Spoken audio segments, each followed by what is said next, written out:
Okay. Says I'm live. Says we're live.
Here.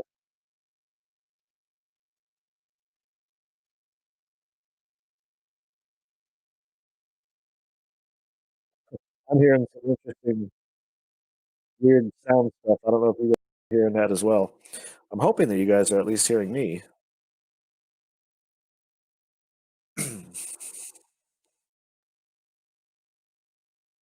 Are you guys able to hear the commentary? Okay, perfect. Okay, so uh, it looks like the 9 ball passes the 4. That's what he's going to shoot here.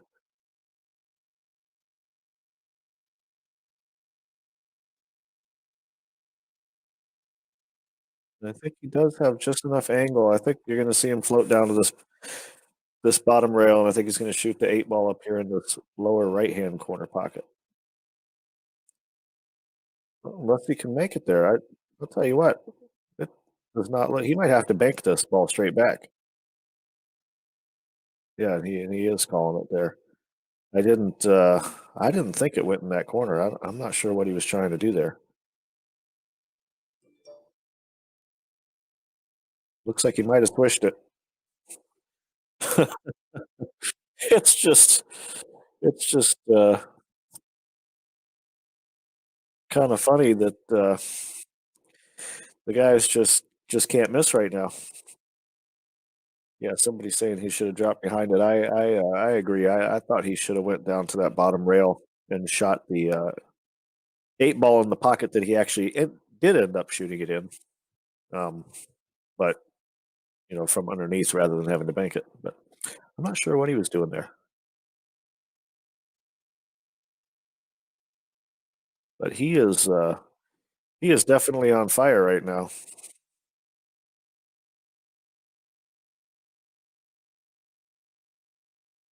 It's funny is he's had about 3 shots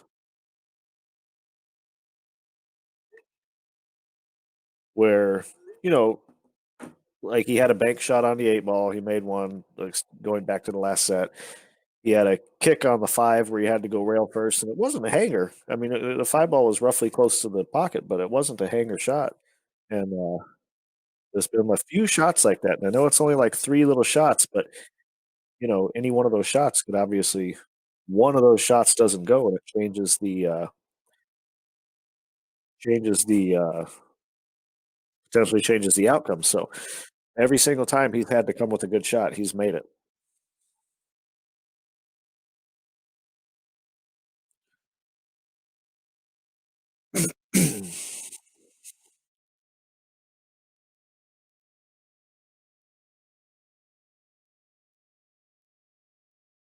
And he's come up with a good break again. He can go ahead and probably just break that 7 out now because he's got the 4 ball sitting right there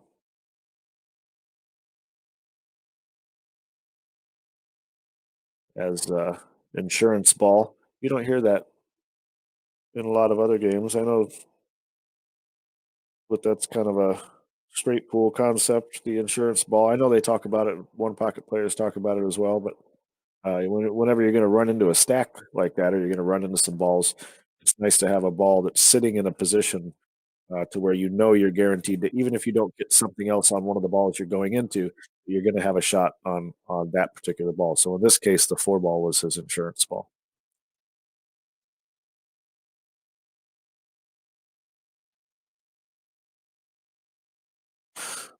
So the 8 ball, I don't know if the 8 ball goes in the upper right hand corner pocket. I don't think it does. It may go in the left hand side pocket though.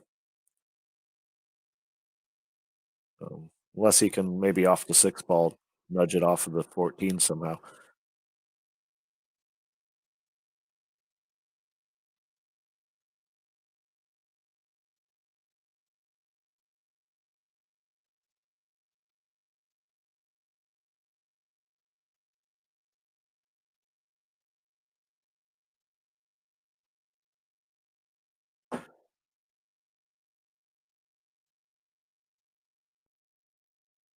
I'm gonna guess it probably goes in the side pocket, in the left hand side pocket. I think that's what he's taking a look at right now.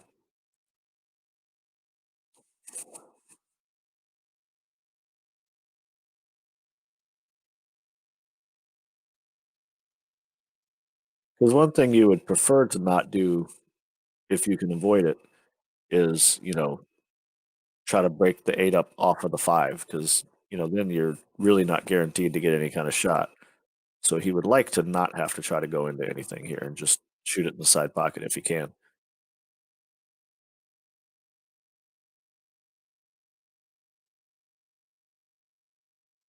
See what he does.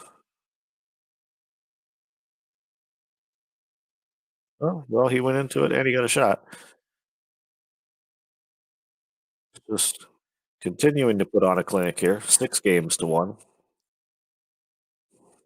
I apologize, the score is not updated on your screen, but it is 6 games to 1.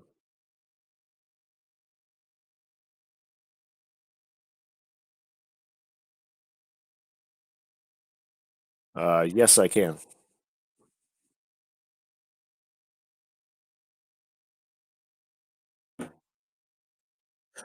Oh, okay. So for you guys listening, sorry, I'm having a little conversation. You guys can't hear Junior, but I can hear him, so we're having a little conversation. I didn't see that he was updating the score on the bottom. I only saw the score that was like up in the little box up in the upper right hand corner. It's not there now. But anyway, this this set is going much like the second set. Joey's ahead 6 games to 1.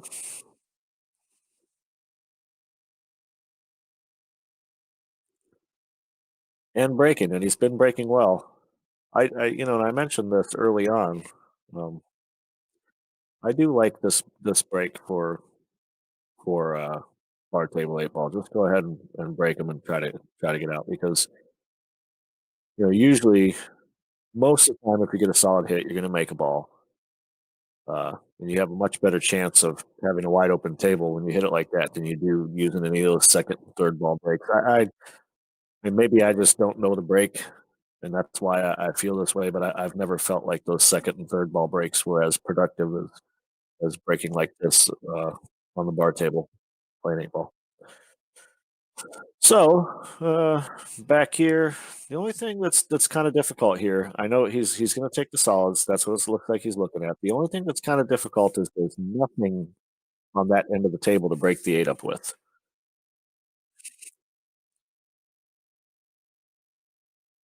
At least with but then if he were to take the stripes, he has the 15 to contend with.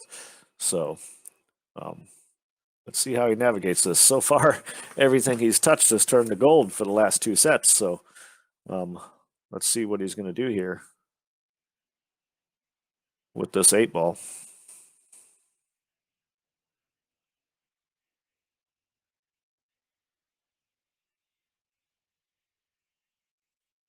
I mean, he may get more kind of in the middle of the table, like a little bit more to the left of where he is now, and then just cut the 1 in and come across table for a short side position on the 8. That's what it looks like he's looking at.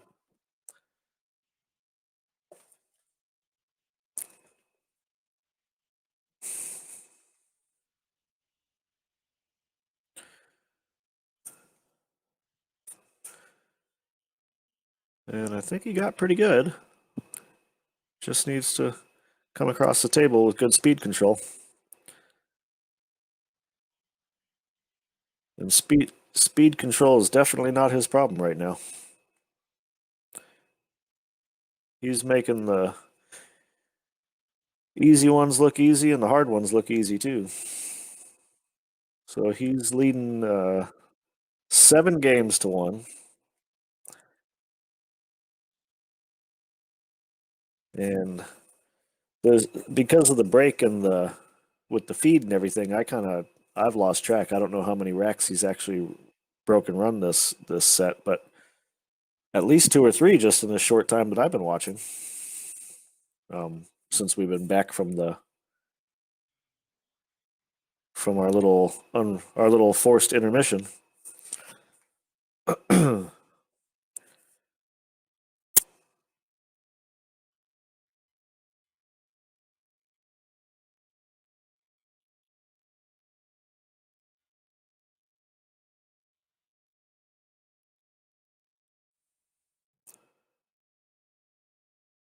Well, and he's off to the races again. It looks like if he just has a good opening shot, looks like he can make the six. The four ball does pass the nine. I think he's off and running again here. I think he's got the 6-1, you know, 5-7, 3-2, 4-8, something around there. Pluck off these balls and in some order like that. I think you'll see him.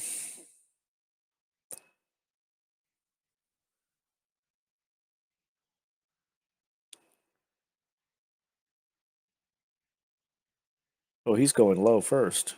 He's going to take out this 2 and 3 first. I would have preferred to stay high and get rid of the 5-7 and then shoot the 3-2, but probably just preference. And I can't really argue with the results so far.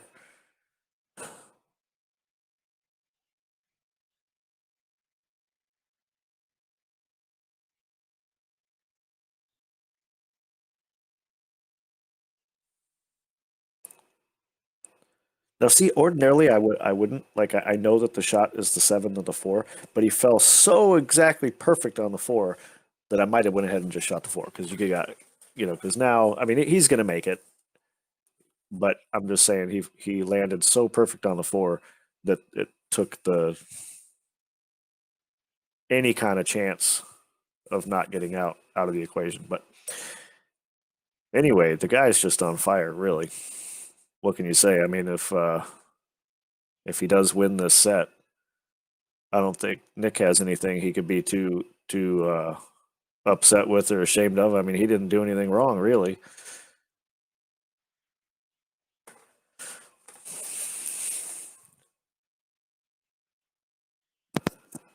I mean, he did kind of right when we came back from our little intermission there. There was something he did I saw. I think he gave up ball in hand, um, but I forget the shot. Um, but I mean, you can see how the sets are going, or how this set is going. The last two sets are going. Really, I can't really blame Nick for anything. I've hardly seen him at the table.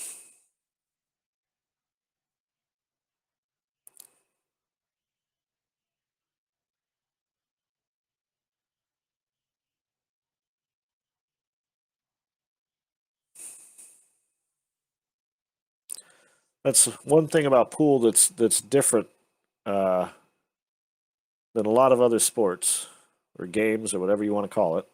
Is that it's not an equal opportunity game. It isn't like golf where you tee it up from the same position as your opponent, or you have the same opportunity. I mean, if your opponent comes out and does something like this to you, what are you going to do? You know, there's not a whole lot you can do. So Joey's playing great pool, and all Nick can do is watch right now.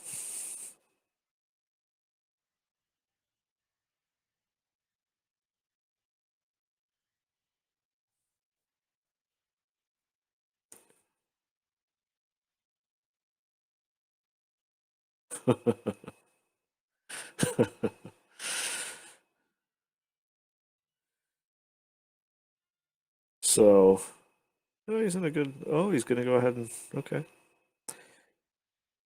It's not a bad play. He'd go ahead and he happened to fall on the 7 here. Just go ahead and get rid of those two balls because that was going to be a potential issue getting back down there on the 6 or 7 because he had a pretty narrow window on where to get. So he opted to just go ahead and he happened to fall right on it. So he opted to go ahead and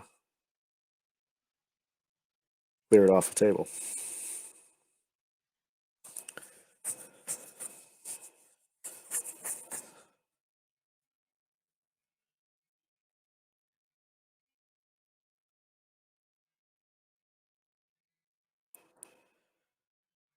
And you'll see that a lot in a game like 8 ball, and I've mentioned this a few times. I know I've mentioned something about straight pool, but the pattern is always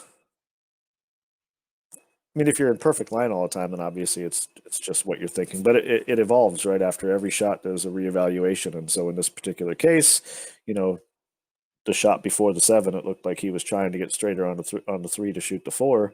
He didn't get dead straight, but he happened to land right on the 7. So you know, there's a reevaluation of the pattern, and he opted that. Now, unfortunately, well, let's see if he bats 1,000%. The last 2 sets, every time he was faced with something like this, kick, a jump, or anything like that, uh, he's made it.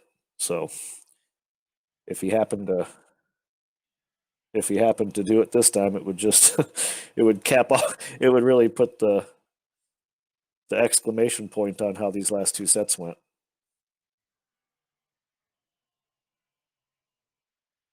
Oh my god. Oh my goodness. He, well, that would have really been something.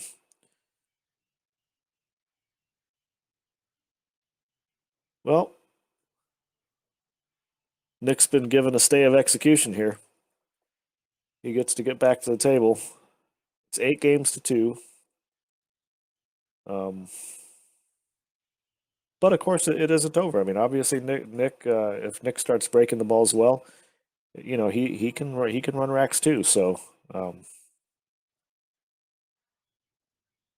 just got to take it one game at a time from here. And if you happen to fight your way back into the mix,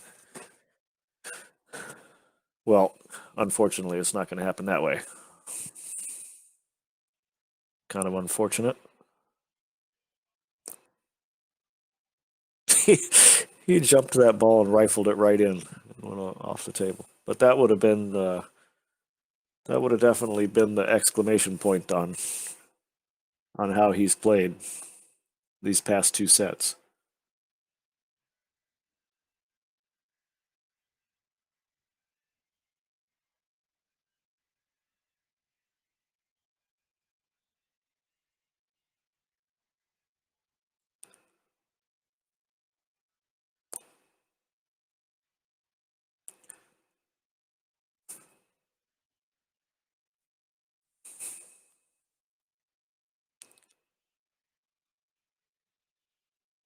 Yeah, these say real well. He can shoot the 14, the 13, 9. Oh, he's going a different route. Well, I guess we all see the patterns differently. Of course, now I think he'll go 14, 13, 9, 12, 10, 8.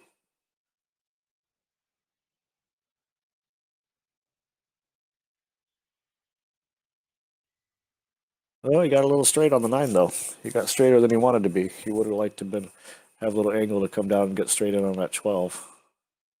Okay, he had an angle. I thought he was trying to get above it.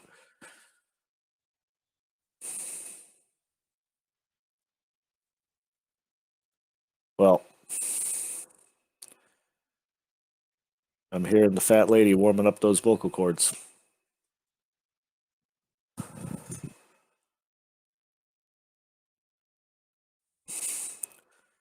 Well, that is that, everybody. I'm actually glad that I know you guys can't hear Junior. I can hear Junior. Junior, I'm actually glad you asked me to commentate this match. That was fun to watch. Joey played good. That was uh, that was pretty much a clinic of bar box 8 ball right there. The last 2 sets. So I guess I'll probably bow out and I don't know. Are you going to leave this stream running for a little bit or anything? Or are you pretty much wrap? Okay, so it's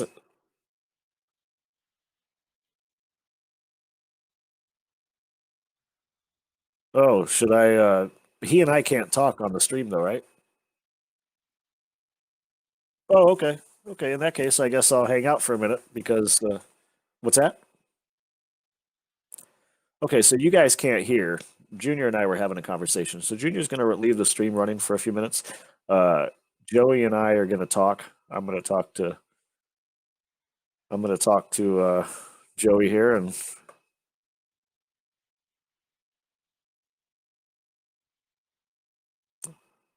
okay, so Junior's getting the stream set up right now so that so you guys can hear both of us.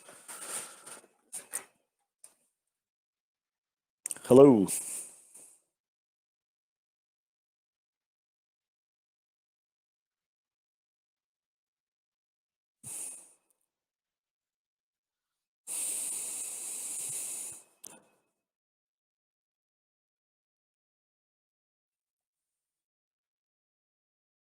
All right.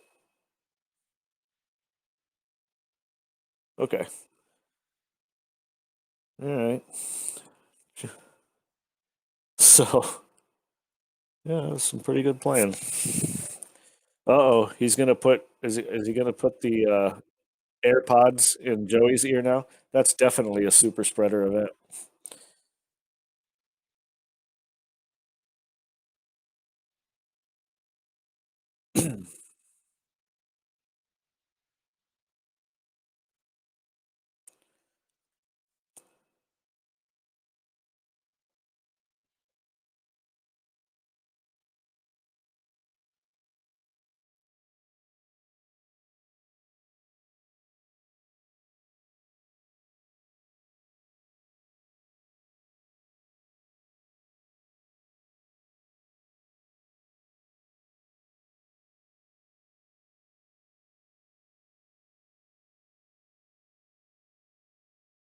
Quick overview of the action was you didn't look like you were real comfortable the first set, and then all of a sudden you were a completely different person.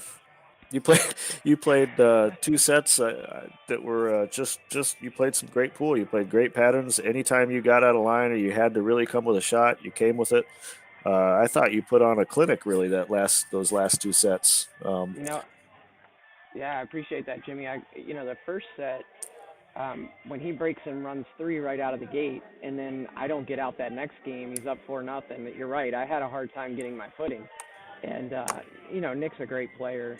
He's more of a rotation player, so I kind of felt like if we could get into some kind of game where I could leverage some of my skills, getting into tight windows and um, just moving around a little bit. I felt like I had a good chance, and thankfully I was able to kind of hang in there until I did catch my stroke. But yeah, I felt it felt good to shoot good for a while. It's been a long time. It's been a long time. You've seen me a number of times on there, and it just sometimes you have it, sometimes you don't. Tonight I had it. Yeah. Well, I mean, and because I've just kind of come around again after this past year, I would definitely say uh, that's the best I've seen you play. I mean, I knew you could play, but I also knew you as someone who probably worked all the time and had other stuff going on that was just you weren't a full time pool player, and so I always just attribute it to that. I mean, I always knew that you were a good player, but I definitely you definitely showed some speed tonight. I told Junior already. I thanked him for inviting me to commentate because I actually enjoyed watching the match. That was fun to watch some really good pool. You mentioned feeling like you might have had possibly some strategic advantages that you could between you and Nick and Nick is a more of a rotation player I would think. I mean, um, but I Yeah. don't really know that came into play. He just never got to the table. The last two sets, it looked like man, and I do like the way that, uh, and I want to get your thoughts on this. You break and you kind of have played a lot of bar table eight ball, right? Yeah, I did. Yeah. And so there seems to be this kind of two different kind of school of thoughts with the break. A lot of people like that second and third ball break. I like the way you break. I like to go ahead and with the head ball break. I'm assuming you've experimented with all types of different kind of breaks, and why is it that you prefer that break? Well, that second ball break, you get a lot of traffic sometimes. Even, I think it's easier to pocket a ball, but a lot of times you'll get a lot of tied up balls. Maybe you'll get like a whole bunch of balls on one rail. Some really weird layouts with that second ball break, I find. And I think that happened tonight in some of his breaks. And early on, that kind of frustrated me. So I was like, when I get up there, I'm going to hit the head ball. And because that's where you can put packages together. You don't see many people breaking second ball, putting, threes and fours and fives. But if you hit that head ball, you're getting a good rack, you're getting a good spread, you got a good chance, especially on a bar table that plays good like this one, to put 3, 4, 5 together, and that's where that's what I wanted to be. If I lost Yeah. tonight 9-8, 9-8, but I ran 4 or 5 each set, I would have felt pretty good about it. I think I ran a lot of racks, which felt You really good because I haven't you done that did. in a while. In fact, Yeah. I don't know how many racks you ran that last set, but it was a number. And I even made a comment like that because we lost the feed for a little bit. Junior had to restart the feed and stuff, and so I kind of lost a couple games. And Mm. but I came back, and the next thing you know, I'm just watching the score go up and up and up and up, and I've never seen Nick at the table.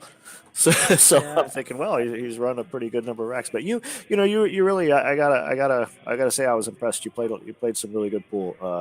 There was a lot of shots where just subtle shots where maybe somebody watching might have thought, oh well, that wasn't no big deal. He just bunted that ball in and no big deal. But it kind of positions where you were leaving yourself, where you had multiple options.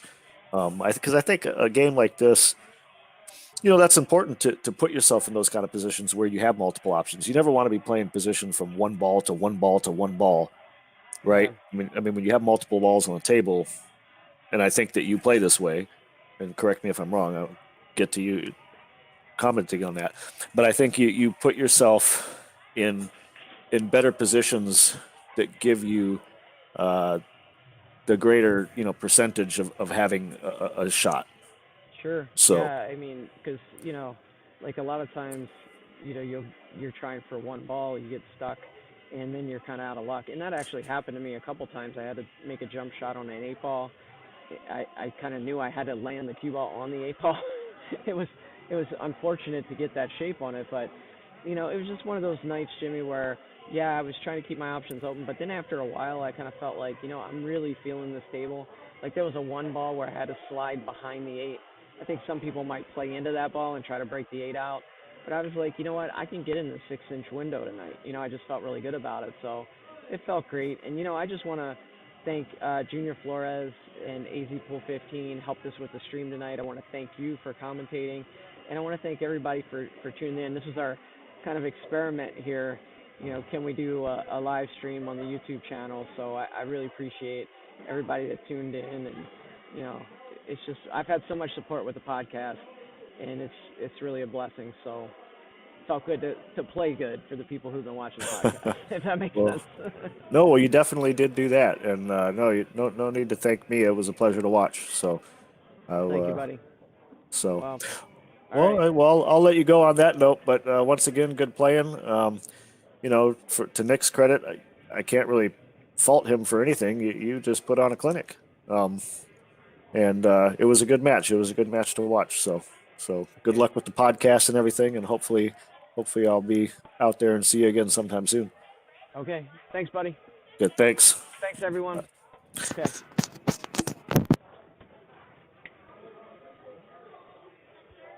I don't know how to log off here. We got to log it off.